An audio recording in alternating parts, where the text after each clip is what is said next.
Let's give us a chance. ஓகேவா? நம்ம வந்து ஒரு சான்ஸ் குடுத்து பார்ப்போம். ஒரு புது கட்சிக்கு வந்து உள்ள வரணும் போது நம்ம வந்து சான்ஸ் குடுப்போம். சான்ஸ் குடுத்தாதான் நமக்கு தெரியும் அவங்க வந்து எப்படி பண்றாங்க, பண்ணலன்னு. சான்ஸ் குடுக்காமயே வந்து he is not fit for politics. He is fit for only acting. அவர் வந்து நடிகையை தொட்டு நடிக்கிறாரு, இது நடிக்கிறாருனால நிறைய கமெண்ட் பார்த்து செம்ம சிரிப்பா இருந்ததுங்க. இப்போ நீங்க ஐபிஎஸ் ஆஃபீஸரா இருக்கீங்க, ஐஏஎஸ் ஆஃபீஸரா இருக்கீங்கன்னா, நீங்க வந்து டாக்குமெண்ட்ல சைன் பண்ண மாட்டீங்களா? அந்த மாதிரி தான். It is your job. And வந்து ஒரு ஆக்டரா இருக்காங்கன்னா, அந்த ஆக்டர் வந்து ஆக்ட்ரஸ் வந்து தொட்டு நடிக்கிறதும், சாங்ல நடிக்கிறதும் வந்து it's their profession. It's nothing unprofessional in that one. And whatever happens in his personal life, it is not important to you. And whatever happens in his professional life as an actor, ஆக்டரா என்ன பண்ணணுமோ அதுதான் பண்ணாங்க. அதுல எதுவுமே தப்பா பண்ணல. And I know I have been following Vijay for a very long time. I have been a good fan of Vijay. So I know I mean as a personal fan, like millions of fans as a personal fan of Vijay. ஓகேவா? I know that you know எப்படின்னா விஜய் வந்து the last probably 10 or 15 movies he has given something to the society. அதெல்லாம் ரொம்ப கம்மிங்க. யாருங்க இப்ப அந்த மாதிரி சொசைட்டி எல்லாம் பண்றா? நான் நிறைய ஆக்டர்ஸ் பார்த்திருக்கேன். அவங்களோட பேஷனை தேடி போறேன்னு சொல்லிட்டு பேஷனை தேடி போவாங்க. அதுக்கப்புறம் வருவாங்க, திருப்பி ஒரு படம் நடிப்பாங்க. அந்த படம்னால ப்ரொடியூசருக்கு லாஸ் ஆகும். திருப்பி போவாங்க, வருவாங்க. அப்பெல்லாம் கிடையாது. படம் நடிக்கிறவரே நான் படம் நடிச்சிட்டேன், இதுக்கு மேல நான் இவ்வளவு சம்பாரிச்சிட்டேன், இதுக்கு மேல நான் மக்களுக்கு நல்லது பண்ணணும்னு நினைக்கிறேன். ஓகே, மக்களுக்கு நல்லது பண்ணணும்னு நினைக்கிறேன். செல்ஃபிஷா நான் கூட சிஎம் ஆகணும்னு நினைச்சா என்னங்க தப்பு? யாருக்குமே ஆசை இருக்காதா? ஆசை வராதா? எல்லாருக்குமே ஆசை இருக்குங்க. சிஎம் ஆகணும், பிஎம் ஆகணும், அந்த ஏரியாலயே வந்து ஒரு சின்ன கவுன்சிலர் ஆகணும். ஒரு 100 பேர் இருக்கிற செக்டார்லயே இல்ல 10 பேர் இருக்க தெருவிலேயே வந்து நான் தான் தலைவனா இருக்கணும்னு நினைக்க மாட்டாங்களா? அது ஒருத்தர் ஈகோங்க. இருக்கட்டும், சிஎம்மா இருக்கணும் நினைக்கட்டும், அது அவரோட பர்சனல் விஷயம் இருக்கட்டும். மக்களுக்கு நல்லது பண்றாரா? அதுதான் நமக்கு தேவை. ஓகேவா? உள்ள வரதே ஒரு நல்ல எண்ணத்துல தான் வராருன்னும் போது நீங்க வந்து அது கண்டிப்பா சப்போர்ட் பண்ணணும். என்ன பொறுத்த வரைக்கும் நான் கண்டிப்பா சப்போர்ட் பண்ணுவேன். ஓகேவா?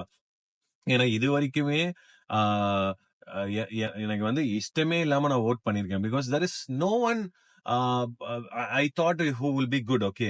அண்ட் இப்ப நீங்க கேட்கலாம், ஐயோ விஜய் வந்து ஆக்டர் தானே, ஐ மீன் ஆக்டருக்கு வந்து எப்படி ஓட் போட முடியும் அப்படின்னும் போது ஒரே பாயிண்ட் தான். அன்னைக்கு எம்ஜிஆர் வரும்போதும் ஆக்டர் தான்.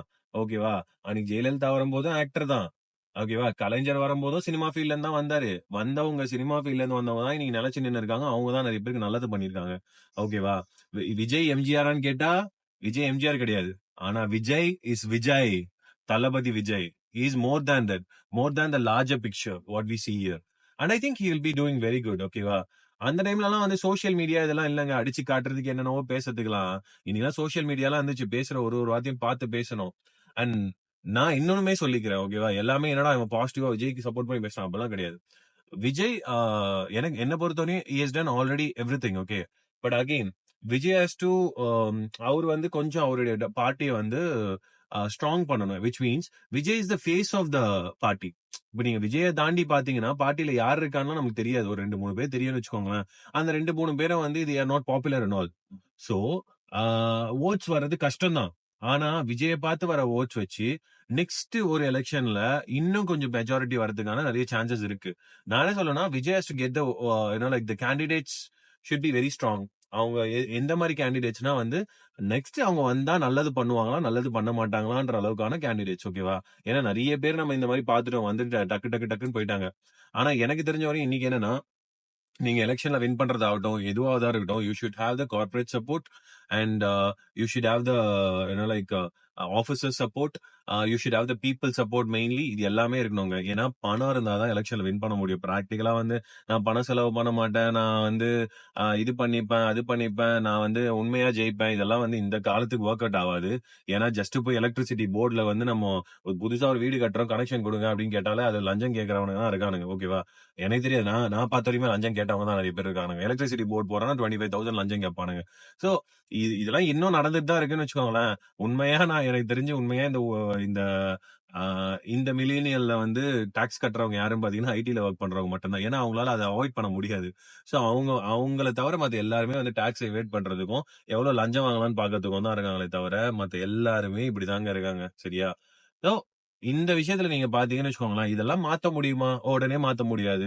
ஒரு 5 வருஷத்துல மாத்த முடியும், 10 வருஷத்துல மாத்த முடியும். Once Tamil Nadu can be great example for all other states in India. Once எல்லாமே மாறும்போது even politicians will become like officers. They will get salaries, they'll work for the people. ஓகேனா? இப்ப யுஎஸ்ல எல்லாம் அப்படி இருக்கு, கனடால எல்லாம் இப்படி இருக்கு. அந்த மாதிரி ஒர்க் பண்ண போறாங்க. That's what I'm trying to say.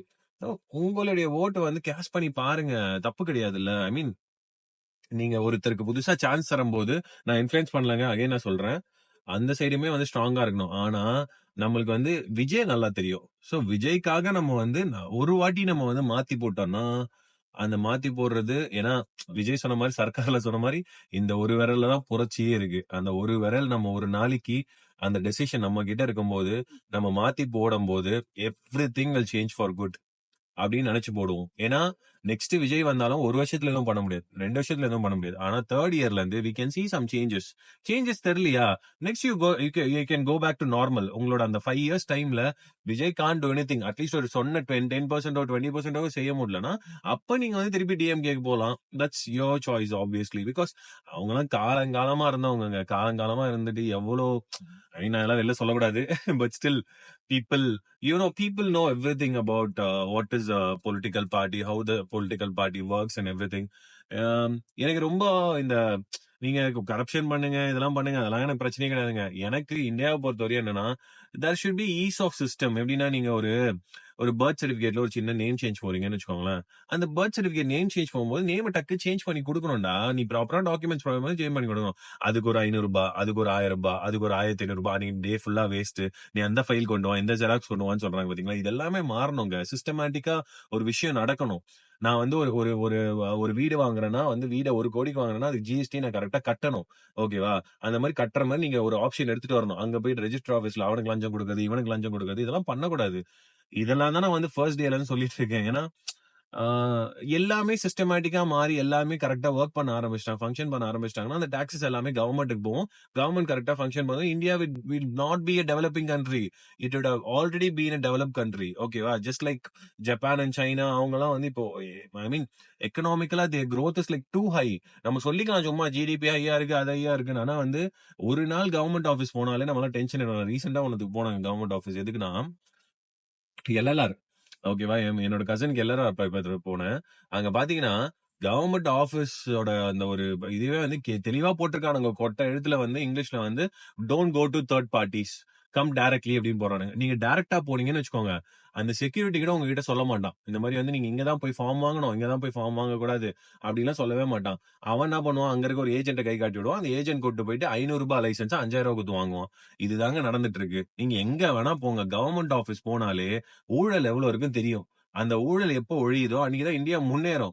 இதுதான் வந்து நார்மலான ஃபேக்ட். சரி விஜய் இத எடுத்துட்டு வருவாரு அப்படின்னு நம்ம நம்பணும்னா விஜய் கொண்டு வரதுல தப்பே கிடையாதுல்ல. Why should government officers work like that? அவங்கலாம் சேலரி இல்லையா?